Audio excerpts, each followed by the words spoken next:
Je viens de terminer Addict de Jane Ryan. Je vais donc pouvoir vous donner mon avis sur ce livre. Tout d'abord... Oh, excusez-moi, une visite impromptue.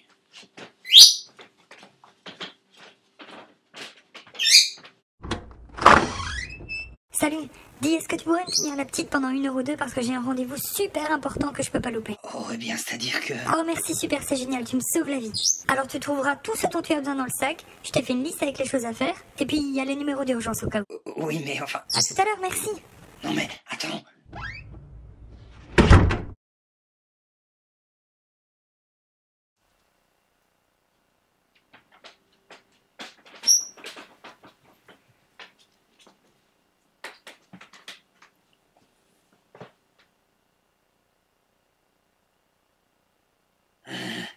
Ma bonté me perdra. Heureusement, c'est un charmant bambin. Nous allons simplement la laisser dormir.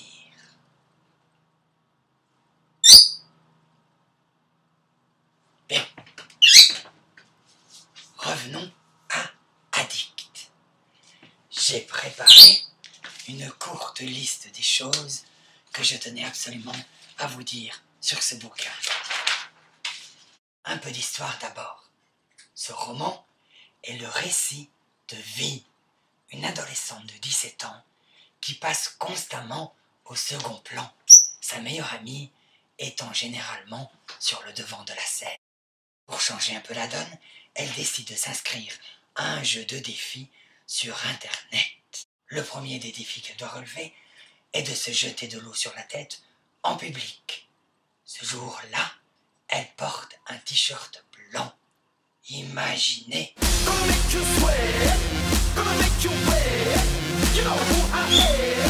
La vidéo fait bien sûr le buzz sur Internet et les organisateurs du jeu la contactent pour qu'elle réalise encore plus de défis. Ce qu'elle accepte, ne reculant devant rien, pour enfin occuper la première place.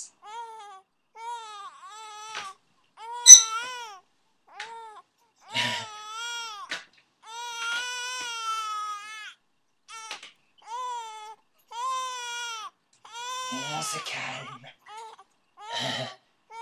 Tout va bien. Oh, sa maman m'a laissé une liste de recommandations. Voyons voir. Nourrir le bébé.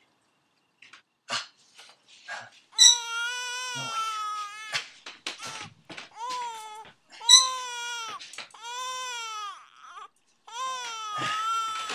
Bon appétit.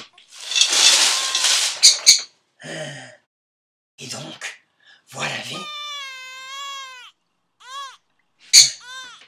Que se passe-t-il? Ça te plaît pas?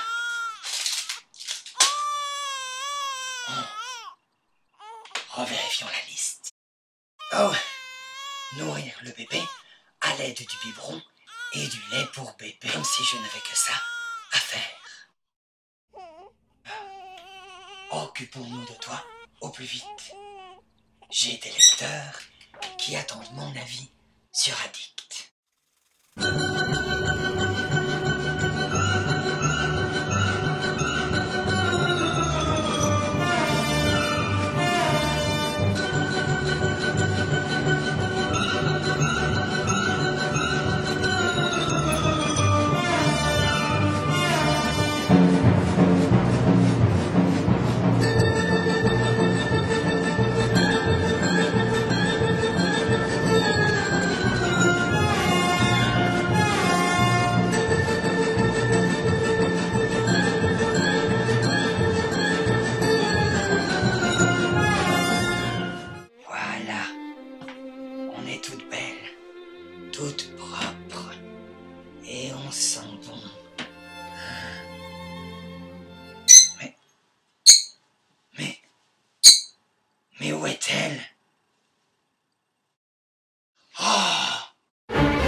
falloir réparer les dégâts.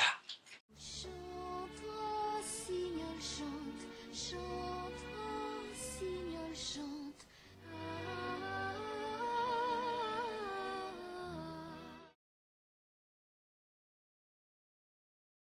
Voilà, il ne t'arrivera plus rien. Oh. Ah.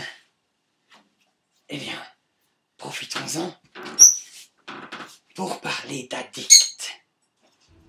Et revenons-en un peu à l'histoire. V ne va pas remplir ses défis seule. Elle fera équipe avec le beau Yann. Très vite, évidemment, elle tombe amoureuse de ce beau jeune homme. On peut la comprendre.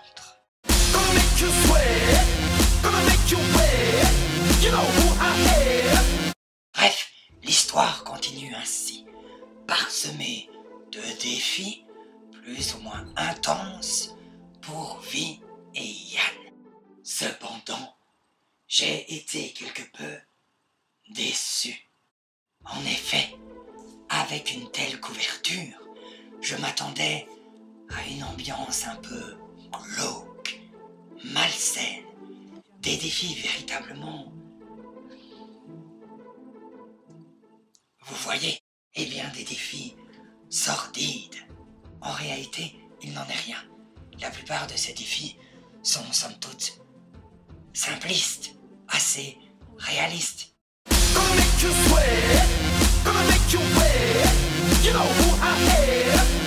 Il y a une certaine frustration entre les expectations du lecteur et ce qu'il reçoit réellement à la lecture du roman.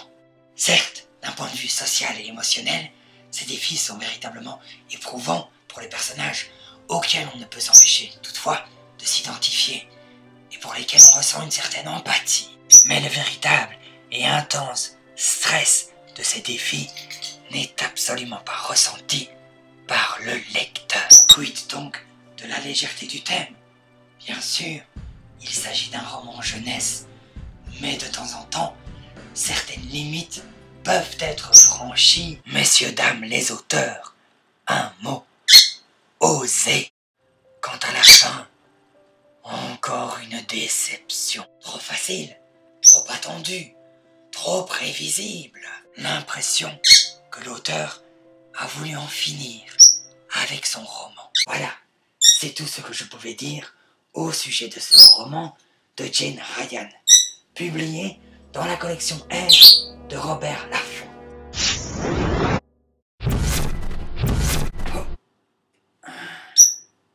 Voilà, on va faire un gros dodo. Voilà, on va bien dormir. Gazou, gazou, gazou. Oui, gazou. Oui, on va bien dormir. Faire un gros dodo.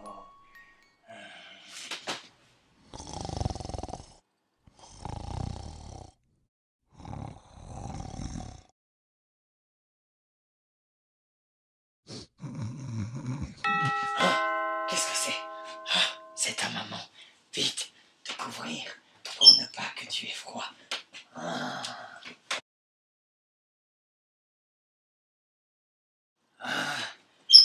Elle est partie.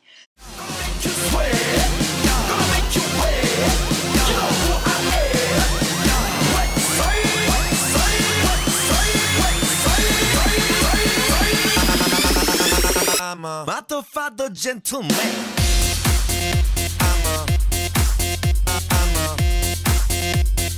Motherfucker gentleman.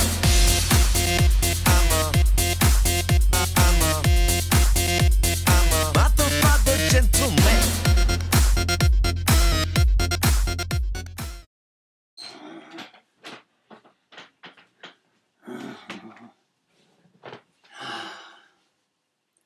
Cette journée a été épuisante. Cependant, j'ai pris une grande décision. J'ai décidé de faire du babysitting régulièrement.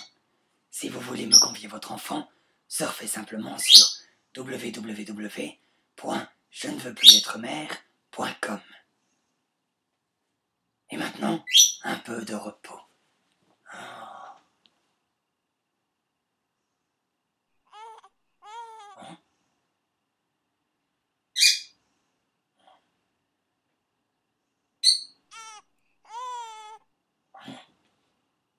J'ai dû passer trop de temps avec cet enfant. J'ai l'impression d'encore l'entendre.